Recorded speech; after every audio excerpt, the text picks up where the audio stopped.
गुरु भक्ति योग। गुरु में अचल श्रद्धा और गुरु के प्रति दृढ़ भक्ति भाव से शिष्य सब कार्यों में सिद्धि एवं भौतिक आबादी प्राप्त कर सकता है। ईश्वर साक्षात्कार केवल स्व प्रयत्न से ही नहीं होता, उसके लिए गुरु कृपा अत्यंत आवश्यक है। गुरु श्रद्धा पर्वतों को हिला सकती है, गुरु कृपा चमत्कार कर सकती है। हे वीर, निसंशय होकर आगे बढ़ो। परमात्मा के साथ एक रूप बने हुए महान आध्यात्मिक पुरुष की जो सेवा करता है वह संसार के कीचड़ को पार कर जाता है। गुरु में अखूट एवं अविचल श्रद्धा रखो। 19वीं सदी में बंगाल के ढाका के वारदी क्षेत्र में एक योग सिद्ध महापुरुष हो गए। 160 वर्ष के दीर्घ जीवन काल तक वे धरा पर रहे। सब उनको बाबा लोकनाथ जी के नाम से जानते थे। विजय कृष्ण गोस्वामी जी उनके प्रति बहुत सद्भाव रखते थे। वे अपने शिष्यों को उनके लीला के प्रसंग सुनाया करते थे। जब भी कभी विजय कृष्ण गोस्वामी जी का कोई भक्त अथवा शिष्य अपने गुरु के मुख से बाबा लोकनाथ जी की महिमा एवं योग शक्ति का बखान सुनकर बाबा के दर्शन करने जाता तो बाबा की रहस्यमय लीला प्रारंभ हो जाती। वे विजय कृष्ण गोस्वामी जी की निंदा खुलकर करने लगते। एक दिन बाबा लोकनाथ जी अपने अंतरंग शिष्यों से घिरे बैठे थे। सत्संग हो रहा था। अचानक बाबा की दृष्टि आश्रम के प्रांगण में टिक गई। लोगों ने देखा कि एक भक्त प्रवेश द्वार से आ रहा है। क्षण भर में ही बाबा जी का भाव बदल गया। बोले, यह देखो, गोस्वामी का चेला श्रीधर आ रहा है।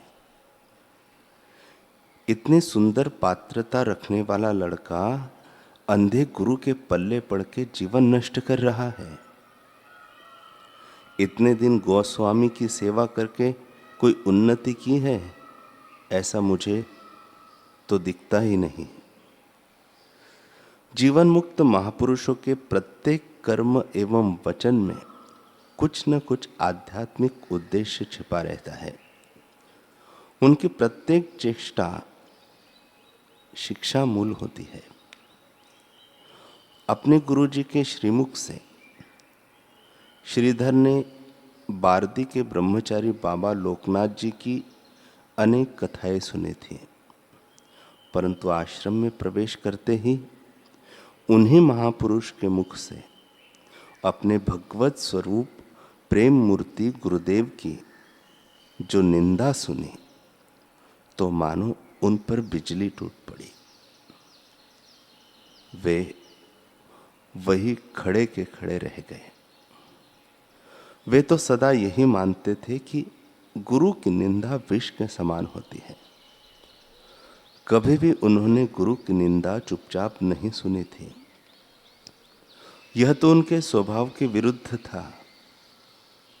उनकी आंतरिक मान्यता थी कि गुरु की निंदा करना और सुनना दोनों ही महापाप है।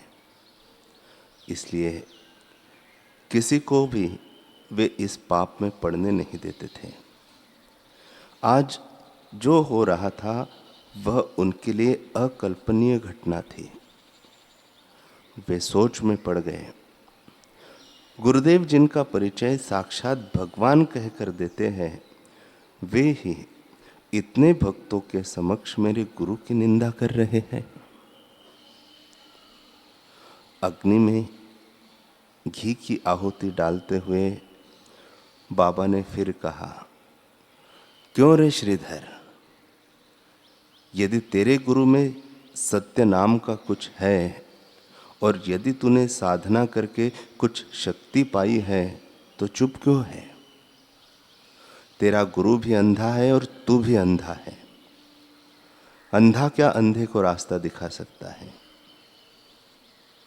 एक अच्छी बात कहूं, गुरु को छोड़कर मेरे पास चला, देखना यदि मैं तुझे थोड़े ही दिनों में भगवत दर्शन न करा दूं तो मुझसे कहना।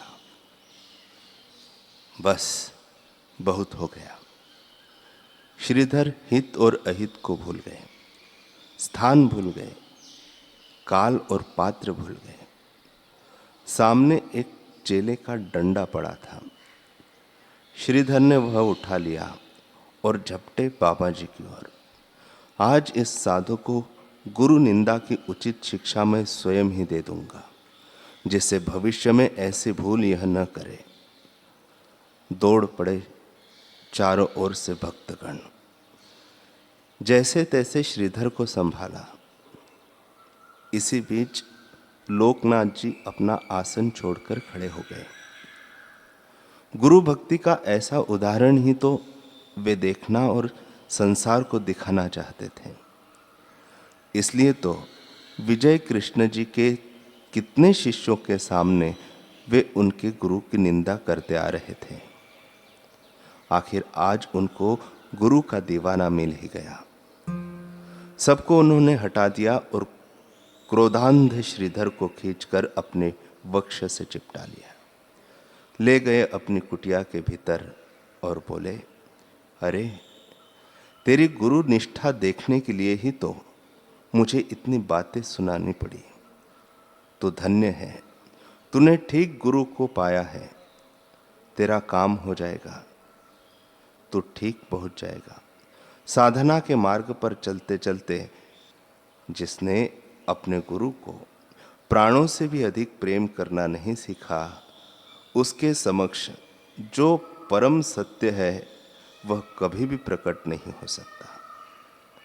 श्रीधर पर अति प्रसन्न होकर उन्होंने उसके मस्तक को स्पर्श कर आशीर्वाद दिया और बोले, तेरे गुरुदेव कौन है यह तू तब जान सकेगा जब तू देखेगा कि मेरे हृदय में वे कितना स्थान लिए बैठे हैं। जब तुझे उनके सर्वव्यापक तात्विक स्वरूप का ज्ञान होगा तब जानेगा कि नित्य लीला में उनमें और मुझ में कोई भेद नहीं है। बात करते करते बाबा का शरीर स्पंदन रहित स्थिर हो गया।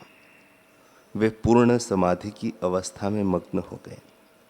श्रीधर को उनके अंदर श्री विजय कृष्ण जी के विग्रह का दर्शन हुआ। धन्य है ऐसे गुरु भक्त जो स्वयं तो तरते हैं, अपने गुरु भक्ति के आदर्शों से दूसरों के लिए भी प्रेरणा स्तंभ बन जाते हैं और उनका मार्ग प्रशस्त कर जाते हैं।